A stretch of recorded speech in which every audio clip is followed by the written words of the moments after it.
Hey guys, a new update is being pushed to the live servers for PUBG on Xbox One and PS4 tonight, with maintenance scheduled to start at 10 p.m. Pacific time, and it's scheduled for 4 hours, so it should be done right around 2 a.m. Pacific time.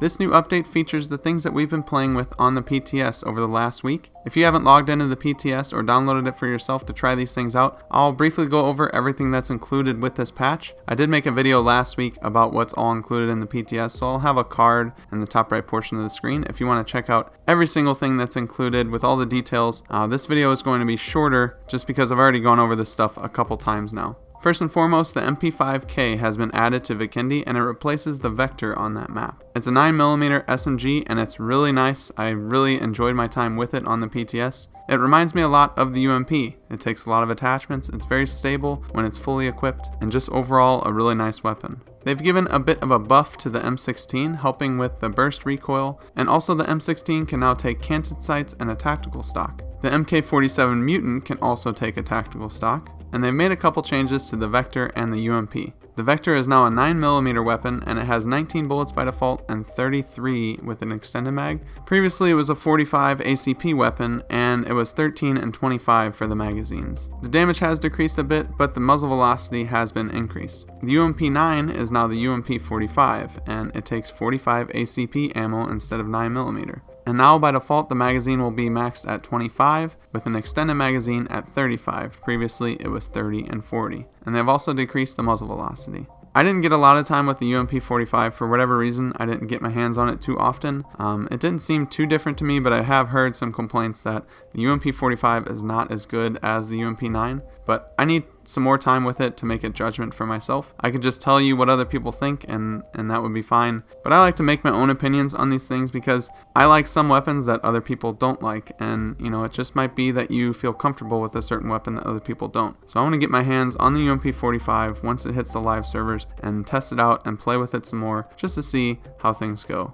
But the Vector, on the other hand, the Vector with the 9mm ammo, I loved it, and I think that extra 8 bullets with the extended mag really helps, and it's an extra 6 bullets with the non-extended mag. Having 13 rounds in a magazine for an SMG that shoots that fast is not practical for me because I'm not going to hit every single shot, but when it's extended to 33, that thing shoots super fast and it does pretty good damage. I had a lot of fun with the Vector on the PTS. Some quick things to mention about the attachment changes with this patch. SMG and pistol attachments have been combined and can now be used on both weapons. So there's no longer pistol and SMG attachments anywhere, they're just one item. So if you find an extended mag for an SMG, it looks like an extended mag for an SMG, you can also put that on a pistol. Speaking of that, bullet loops have been combined, so they're no longer separated between shotguns and snipers, there's just one item called ammo loops. And hollow sights can now be attached to pistols like red dots could before. They increased the SMG limb shot damage from 120% to 125% base damage, and they increased the sniper rifle body shot damage from 110% to 130%. Interesting because it was 150%, so they said in the patch notes for the PTS, but it has been reduced to 130% with this live server patch. And they also decreased the base damage of the AUM from 120 to 105. They decrease the overall aim punch effect. First aids will no longer heal instantly, and they won't get you up to 75 as soon as it's done. They heal you to 75 over a 2-second period. And that just about does it for the gameplay changes, so let's go ahead and get into some of the other things included with this patch. And you might notice right away when you log in, Survivor Pass 3 wildcard will be live when this patch hits the live servers. And I'm going to have a separate video going over everything that's included with the Survivor Pass, if I think it's worth buying for the $10. If it has enough items in it that make it worthwhile trying to complete all the levels. It's going to have 60 items that you can collect, and it has 70 levels, and you can attain those levels over a 10-week period. But like I said, I'll make a separate video on that, so stay tuned. And I actually already made a video on this one. The Survival Title System Season 2 will be live with this patch. If you weren't aware, Season 1 ended last week, and you should have gotten your rewards for the highest rank that you achieved. Season 2 will have some similar things going for it. But feel free to check out that video I made about it. It's in the top right portion of the screen right now.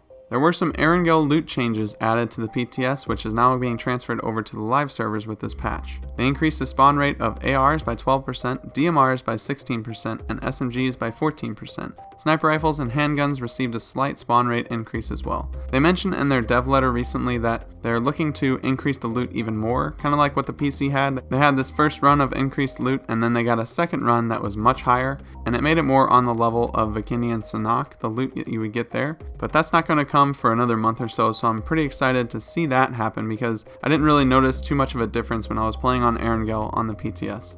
And there's some other stuff here I'm just going to run through quickly because like I've said, I've already covered this a couple times now. They've changed the way the crosshair looks when you have a canted sight equipped. There's new movement rustling sounds for your characters when they're running with a weapon or without. And the sounds actually increase the faster you move. With this new patch, we get a new in-game lobby background and new background music. And the system menu has been overhauled, which is a good thing. It seemed to be more responsive for me when I was on the PTS.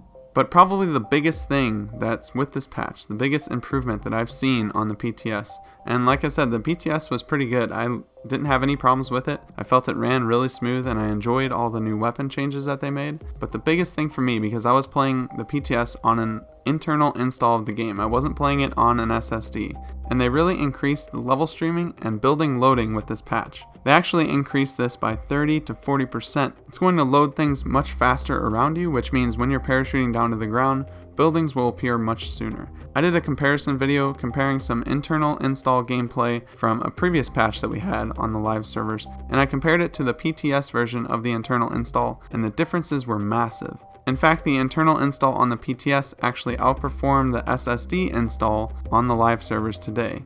So check that out. It was a really interesting thing to look at because they really did some nice work with the building, loading, and rendering early game on Vikendi and Miramar and basically all the maps. And there's also 27 bug fixes. I'm not going to go through these, but if you want to go to the patch notes and check these out for yourself, there's quite a few pretty good ones in here. Like I said, I've gone over some of these before, so I'm not going to get into it here because that would be another really long video for you to listen to me drone on about issues you probably already heard about. But yeah, the link in the description below if you want to check out the patch notes for yourself. But that's going to do it for this one. I really got some time in on the PTS and had a lot of fun.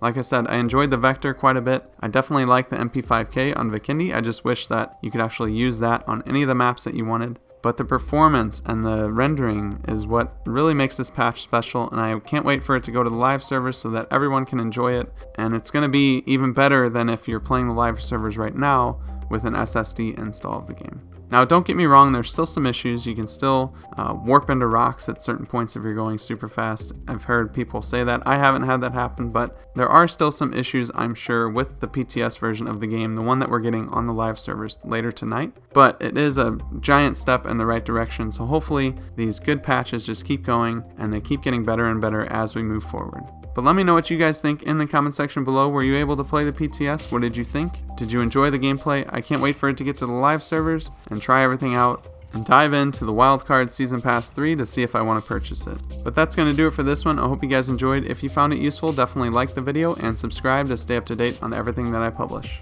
Remember to follow me on Twitter at YTBoris15 and join my Discord. The links are in the description below. But with that being said, I hope you guys have a good rest of your day. Until next time, I'll see you later.